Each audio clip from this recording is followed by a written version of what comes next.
So I'm going to give you the question. All right, go ahead. So last week, the Pentagon halted deployment of 4,000 troops, U.S. troops, in Poland, to Poland.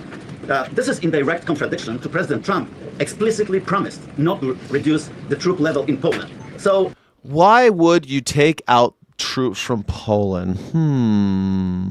Why do you think he would do that? Who wants fewer American troops in Poland? Who do you think on planet Earth, one guy's name, just one dude's name, let me ask you in the chat, one dude's name, who wants fewer American troops in Poland? Always has. From day one. The second Poland was free, American troops were there. And there's this one guy who always hated that. Who is that guy? Can you imagine who that guy is? I'll give you a hint. His name means prostitute in French and turkey in German. I'm going to ask you this question, which many people in Poland think. Why are you rewarding Putin and punishing your best ally in Europe? Well, first of all, I'd say there's been no president who's done more, frankly, to ensure... This fucking guys! Just frankly, there's no president who's done more than good old Donald Trump. No president has done more than him. They always say this shit, and that's a fact. That's irrefutable. Really? What evidence do you have of that whatsoever? That Ukraine survived the invasion of Russia than Donald Trump. As he famously said, Obama gave him sheets, I gave him javelins, and it was those javelins that ensured that Ukraine still has its territorial sovereignty. What he's also said is that he wants to pursue... Obama? Obama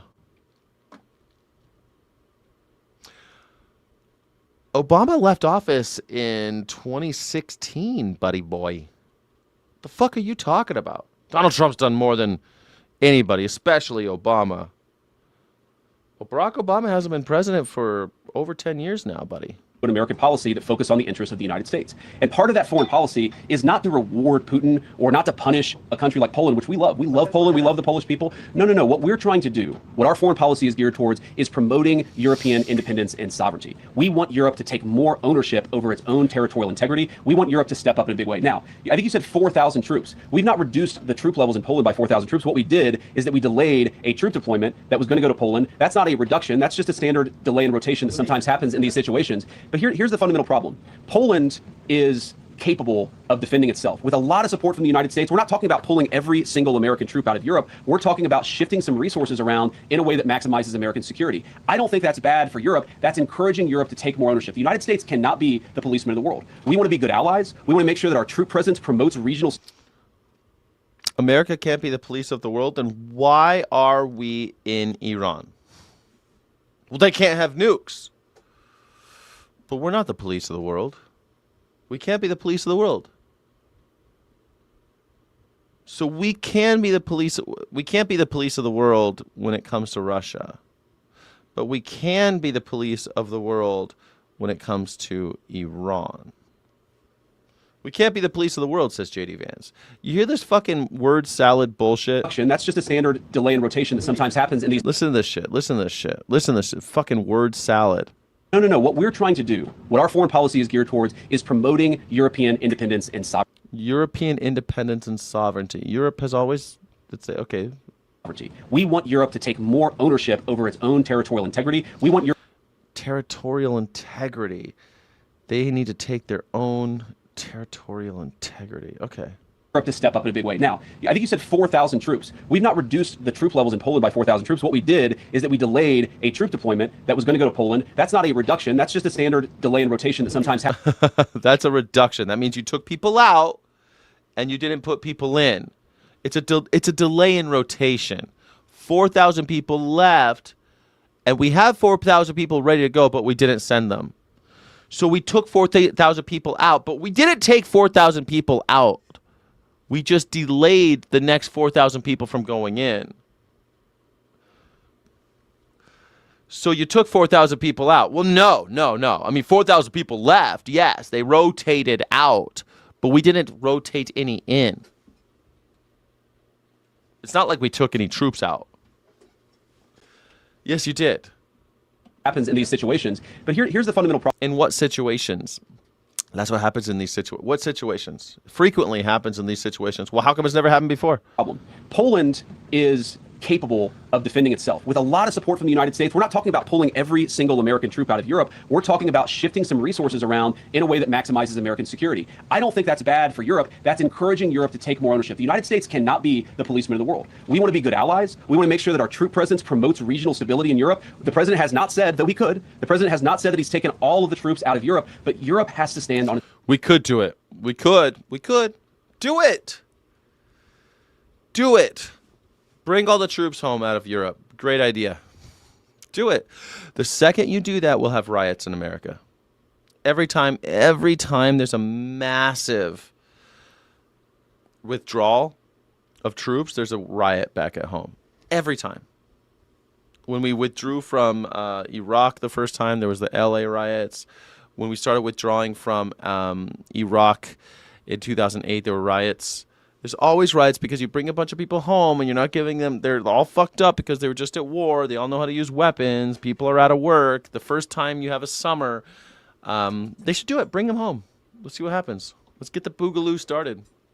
Its own 2 feet. And that's something that he's been consistent of, frankly, not even since the beginning of this administration, going back to the first administration, is we have got to have more sovereignty and more of Europe standing on its own 2 feet. That will continue to be our policy in Europe. Sovereignty. We love sovereignty. Unless you're Iran, then we hate you having any sovereignty. Or Venezuela. Sovereignty? No. Sovereignty is negative. No siree. We hate sovereignty. We love sovereignty if you're Europe for some reason.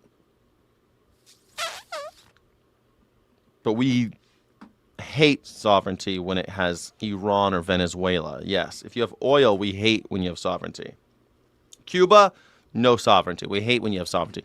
Why don't you take all the troops out of Guantanamo Bay? That's a great place to withdraw them. Bring them out. Why? How come we have to have people at Guantanamo Bay? Oh, you like torturing people in a country that no press can go to? Yeah, that makes sense. So American press can't go there. So we have like this little outpost on a country that's kind of no man's land and no one's allowed to go to.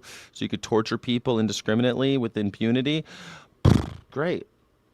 Maybe you should take people out of Guantanamo Bay. You want to bring people home. No, Poland for some reason. Poland.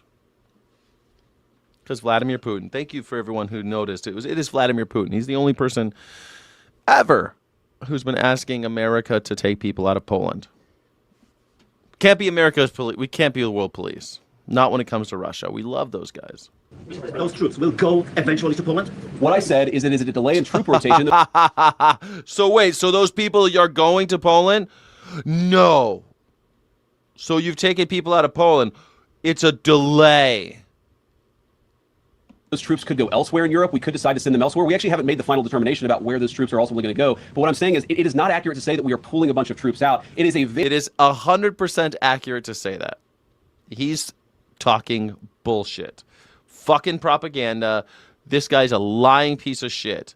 I can't wait to see him on the... Never mind. Very small and very minor thing. And I think, frankly, a lot of the European media, again, is overreacting to this a bit. And here's one thing I'll say about... Overreacting, are we? The European media is overreacting. There's war in Europe for the first time in 75 years-ish. First time in 75 years we have war in Europe. The last war in Europe was a doozy. And the people of Europe are rightfully a little afraid. Like, I was talking to my friend in Germany, and she was saying, she was saying she had to make some decision during the first big part of the Russian invasion of Ukraine. And she had to do something. She said, I was fucking scared. Like, everyone was talking about, like, what's going to happen in Germany. She said, we could drive to the Ukraine. It's a driving distance. Imagine that. Like, Russia is invading. Like, I live in California. It'd be like Russia invading Arizona. That's what it would be like. Or Mexico. Mexico's invading Arizona.